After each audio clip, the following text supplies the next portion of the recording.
दोस्तों, आज की क्लास में अपने ट्रेन से संबंधित सभी क्वेश्चन करेंगे।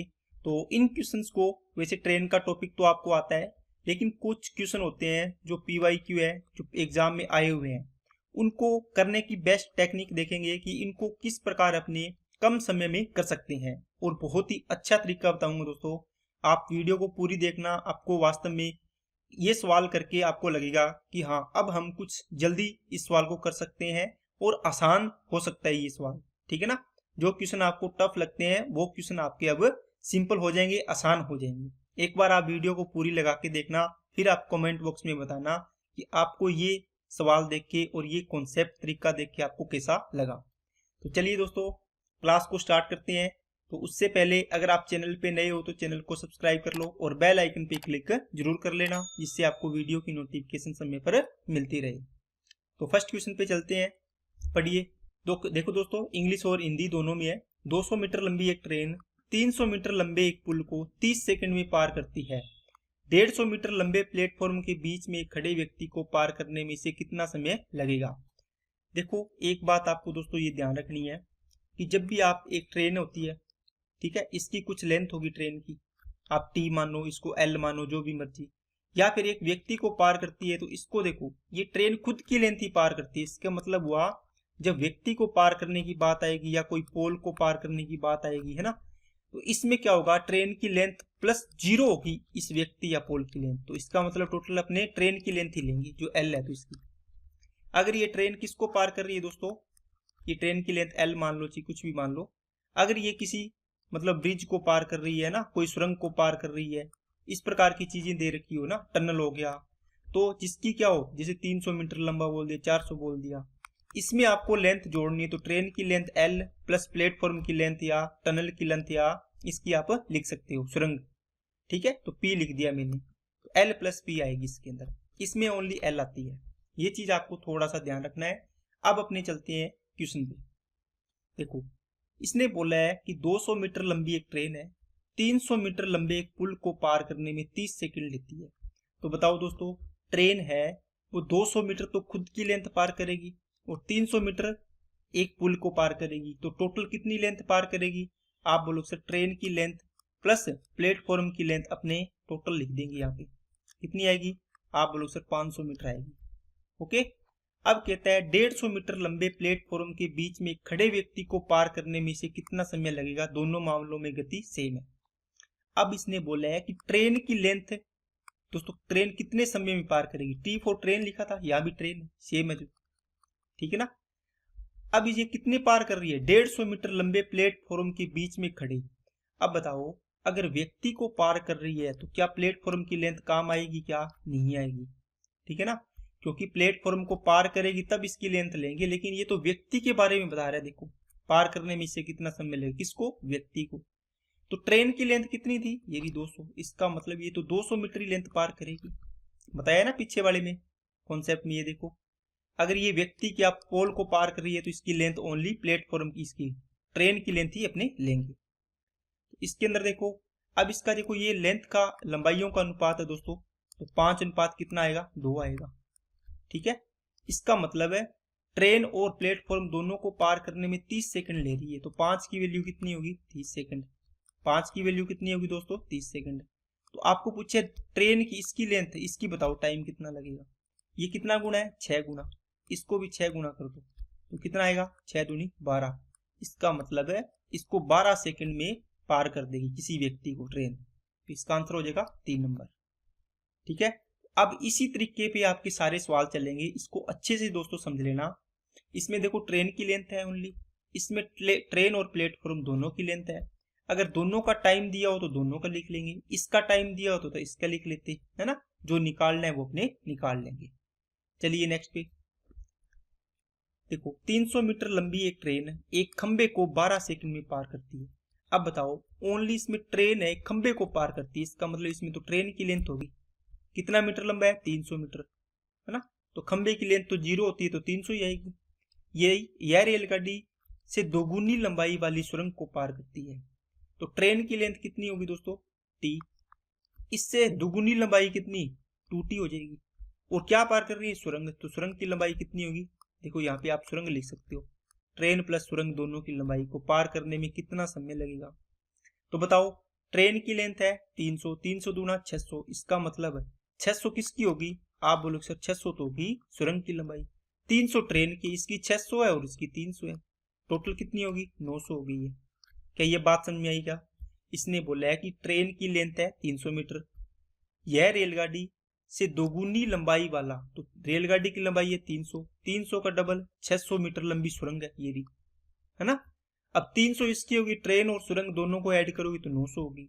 इनका रेशियो बनाओ कितना आएगा दोस्तों, तो 300 तिया 900, इसका मतलब 1 अनुपात कितना आ गया 3। आपको दिया था ये ट्रेन इसको कितने सेकंड में पार कर रही है, 12 सेकंड में व्यक्ति को, ये पहले वाला, इसकी वैल्यू है 1 की, कितना 1 की वैल्यू 12, तो 3 की वैल्यू कितनी हो जाएगी 36 सेकंड। तो आंसर आ जाएगा दोस्तों आपका 36 सेकंड में ये इसको पार कर देगी। क्या जोर आया क्या, कुछ भी दिक्कत नहीं आएगी दोस्तों, बिल्कुल आसान सवाल है। नेक्स्ट देखो, इसको पढ़ो, करने की कोशिश करो, फिर इसको वीडियो को देखना दोस्तों, ताकि आपको चीजें क्लियर हो। 300 मीटर लंबी एक ट्रेन एक खंबे को पार करती है, इसका मतलब है ट्रेन की लेंथ है वो टोटल आएगी 300 मीटर। ओके, अब यहाँ पे क्या आएगी, 400 मीटर लंबे प्लेटफॉर्म को कितने समय में पार करेगी, इसका मतलब अब पूछे ट्रेन प्लस प्लेटफॉर्म, ये दोनों की एक साथ आ जाएगी। इनकी दोनों की टोटल कितनी होगी, ट्रेन की है 300 और इसकी है 400, तो 300 और 400 कितनी हो जाएगी दोस्तों 700 हो जाएगी। इनका रेशियो कितना आएगा 3 अनुपात 7 आएगा, इसका मतलब इनकी लंबाइयों का अनुपात आ गया 3:7।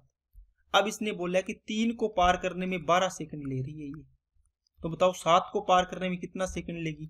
तो देखो कितना गुना है 4 गुना, ये भी 4 गुना कर दो, कितना आएगा 28 सेकंड, इसका आंसर आ जाएगा।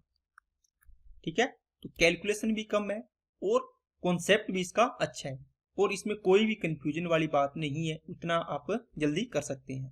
ठीक है ना। नेक्स्ट, इसमें दोस्तों पढ़ो, 120 किलोमीटर प्रति घंटा की गति से चलने वाली एक ट्रेन एक खंबे को 15 सेकंड में और एक प्लेटफॉर्म को 24 सेकंड में पार करती है, यह प्लेटफॉर्म से दोगुनी लंबाई वाली सुरंग को कितने समय में पार करेगी। तो देखो दोस्तों, बात ये होती है, पहले आपको लेंथ दी होती, ठीक है, तो आपको लेंथ का रेशियो बन रहा था, यहाँ पर 2 का बन रहा था ना, और टाइम 1 का दिया होता था और 1 का पूछा होता था, या इसका दिया होता था इसका पूछा होता था। लेकिन अब आपको टाइम दिया है दोनों का, ठीक है, लेकिन लेंथ नहीं दी, तो लेंथ आपको पूछेगी या इसका टाइम पूछेगा, लेंथ को रेशियो में दिया हुआ है। देखो कैसे करेंगे, ये कहता है एक ट्रेन एक खंबे को पार करती है 15 सेकंड में, इसका मतलब ट्रेन का टाइम है खंबे के लिए, तो ट्रेन की लेंथ को पार कर रही है 15 सेकंड में, ये बात ध्यान रखनी है। अगर ये खंबे को व्यक्ति को पार करेगी मतलब 15 सेकंड में ट्रेन की लेंथ को पार कर रही है, तो T4 ट्रेन की लेंथ लिख ली मैंने। अब कहता है प्लेटफॉर्म को भी पार करे तो ये 24 सेकंड लेती है, इसका मतलब ट्रेन की लेंथ पार करेगी और प्लेटफॉर्म की लेंथ पार करेगी, टाइम कितना लगेगा दोस्तों 24 सेकंड लगेगा। क्या बात समझ में आई क्या। अब यहां से इनका रेशियो बनाओ, 3 5 15, 3 8 24। अब ये कहता है ये प्लेटफॉर्म से दोगुनी लंबाई, आप रेशियो बनाना है तो बना लो, ना बनाना है तो ना बनाओ जी, ठीक है, कोई दिक्कत वाली बात नहीं है। अब दोस्तों आगे क्या बोला हुआ इसका, अब यह प्लेटफॉर्म से दोगुनी लंबाई, मान लो प्लेटफॉर्म की लंबाई 1 थी लेंथ, है ना, इसमें बताओ ट्रेन की लंबाई को पार करने में कितना लगेगा और प्लेटफॉर्म को कितना समय लगेगा। आप बोलोगे सर ट्रेन की लंबाई को पार करने में 15 सेकंड लग रही थी, तो 15 सेकंड तो इसको लगेंगे, और कितना बच गया 9 सेकंड, तो 9 सेकंड किसको लगेंगे, प्लेटफॉर्म की लेंथ को पार करने में लगा। क्या बात समझ में आई क्या।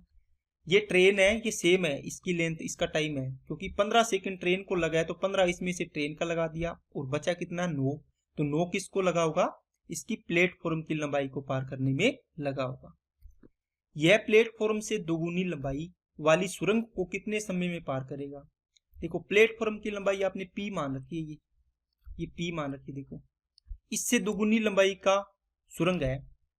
अब बताओ पी लंबाई को पार करने में 9 सेकंड लग रहे हैं, तो 2p लंबाई को पार करने में कितना लगेगा, आप बोलोगे सर 18 सेकंड लगेंगे। कितने लगेंगे दोस्तों 18 सेकंड। या आप इसको देखो, इसको ऐसे भी बना सकते हो, 2p लंबाई की इसको सुरंग को पार किया 18 सेकंड लगे, और ट्रेन खुद की लंबाई भी तो पार करेगी, तो 18 और 15 कितना हो जाएगा 33 हो जाएगा, तो आंसर कितना आएगा 33। अब इसको दूसरे तरीके से सोच सकते हो दोस्तों, अगर ये कॉन्सेप्ट आपको थोड़ा सा दिक्कत कर रहा है। देखो इसके अंदर 9 सेकंड लग रहे हैं किसको, प्लेटफॉर्म को।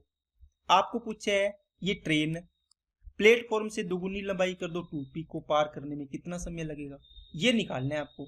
आप बोलोगे सर इसको लग रहे थे 15 सेकंड ट्रेन की लंबाई खुद को, p लंबाई को पार करने में 9 सेकंड, तो 2p को 18 सेकंड हो गए, 9 दूनी 18, तो 18 और 15 कितने हो गए, 33 सेकंड हो गए। ओके, ये इसका आंसर आना था। अगर दोस्तों आपको इसके अंदर ये पूछा होता कि इस प्लेटफॉर्म की लंबाई से 4 गुनी लंबाई वाली सुरंग को पार करने में कितना समय लगेगा, तो आप लिखते सर ट्रेन की लेंथ तो पार करेगी t, और जो सुरंग है उसकी लंबाई क्या है, इसकी 4 गुनी है, तो इसकी 4 गुनी कर दी, p की 4 गुनी। तो ट्रेन के लिए 15 सेकंड लग ही रहे हैं, p को पार करने में 9 सेकंड, तो 4p को पार करने में 4 नीम 36 सेकंड हो जाएंगे, तो ये 36 सेकंड आ जाएगा। 36 और 15 को ऐड करोगे तो 51 सेकंड इसका टाइम आएगा। ठीक है ना, इसके 2 एग्जांपल बता दिए ताकि आपको कॉन्सेप्ट क्लियर हो जाए। नेक्स्ट, एक ट्रेन 5 सेकंड में प्लेटफॉर्म पर खड़े एक व्यक्ति के पास से गुजरती है। देखो इसका मतलब हुआ ट्रेन अपनी खुद की लंबाई पार कर रही है, व्यक्ति को पार कर रही है, तो ठीक है, और 25 सेकंड में प्लेटफॉर्म को, तो t प्लस क्या हो जाएगा, p आ जाएगा। इसका मतलब ट्रेन की लंबाई और प्लेटफॉर्म की लंबाई इसको पार कर रही है। इसमें लगा था 5 सेकंड, इसमें लग रहा है 25 सेकंड। आप बोलोगे सर 25 में से 2 पार्ट कर लेंगे, ट्रेन को लगा और किसको, प्लेटफॉर्म को लगा। इसको लगा है 5 सेकंड, तो बाकी कितना बच गया, 20 सेकंड। ये किसको लगा होगा, ये लगा है दोस्तों प्लेटफॉर्म की लंबाई p को पार करने में। अब कहते हैं यदि प्लेटफॉर्म की लंबाई p 300 मीटर है तो ट्रेन की लंबाई कितनी है।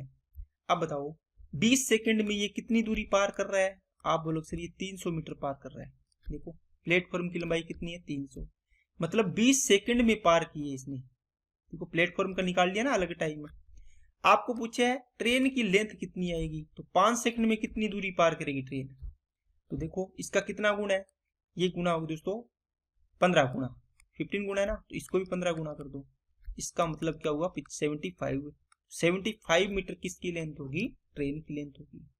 क्या बात समझ में आई क्या। तो जो चीज आपको पूछी है वो यहाँ से निकाल लो और कैलकुलेटिव जो भी है उसको कैलकुलेशन कर दो, तो आपका आंसर आ जाएगा। इतना भी टफ सवाल इसके अंदर नहीं है, बाकी सारे सवाल इसमें सिंपल है। एक ट्रेन 15 सेकंड में एक खंबे को पार करती है दोस्तों, ठीक है, और 25 सेकंड में 100 मीटर लंबे प्लेटफॉर्म को पार करती है। मीटर में ट्रेन की लंबाई ज्ञात करनी है। सेम सवाल है दोस्तों, ट्रेन की लेंथ है, ये खंबे को पार कर रही है, मतलब ओनली ट्रेन की लेंथ आएगी इसके अंदर। 25 सेकंड में लंबे प्लेटफॉर्म को पार करती है 100 मीटर लंबे, तो t प्लस क्या आएगा, 100 आएगा। ऐसे 100 लिख लो या t प्लस p लिख लो। इसको करने में लगते हैं 15 सेकंड, तो ये इसको पूरा आ गया। इसका मतलब इसमें ट्रेन की लेंथ आ गई और प्लेटफॉर्म की आ गई। इसको तो लग रही है 15 सेकंड, आपने यहाँ लिखा है, यहाँ भी लिख लिया। इसका मतलब टोटल 25 सेकंड लग रही थी, तो 15 और 10 सेकंड किस में लग रही होंगी, प्लेटफॉर्म को। तो प्लेटफॉर्म की लंबाई कितनी है, 100। इसका मतलब 100 मीटर को पार करने में ट्रेन 10 सेकंड ले रही है। इसका मतलब कितना गुना है, 10 गुना। इसका भी 10 गुना कर दो तो कितना हो जाएगा, 150 मीटर। इसका मतलब ये 150 मीटर किसकी लेंथ है, ट्रेन की लेंथ है। तो दोस्तों ये ट्रेन के सवाल थे जो आपको मैंने करवाए, और कॉन्सेप्ट भी इसमें अच्छा बताया है। तो आप बताइएगा कमेंट बॉक्स में कमेंट करके कि आपको ये तरीका कैसा लगा है, क्या समझ में आया है या नहीं आया, और कोई दिक्कत है तो मेरे को बताना, तो मैं अगली क्लास में इसको सॉल्व करूंगा। तो ये एग्जाम में दोस्तों नीचे लिखे हुए यहाँ पे देख लेना, ये एग्जाम में आए हुए सवाल है। और अगर आप ये समझाने में तो टाइम लगता थोड़ा सा, अगर आप खुद करोगे तो इसमें आपको मैक्सिमम 10 सेकंड का टाइम लगेगा, मैक्सिमम। ठीक है, तो ये चीजें आप क्लियर कर लेना, इतने सवाल कर लोगे तो आपका ये कॉन्सेप्ट अच्छा हो जाएगा। तो आज की क्लास में इतना ही रखते हैं। वीडियो अच्छी लगे तो लाइक करना दोस्तों, चैनल को सब्सक्राइब नहीं किया हुआ तो चैनल को सब्सक्राइब करें और बेल आइकन पे क्लिक जरूर कर लें, जिससे वीडियो की नोटिफिकेशन आपको समय पर मिलती रहे। तो आज के लिए इतना ही, ओके, थैंक यू।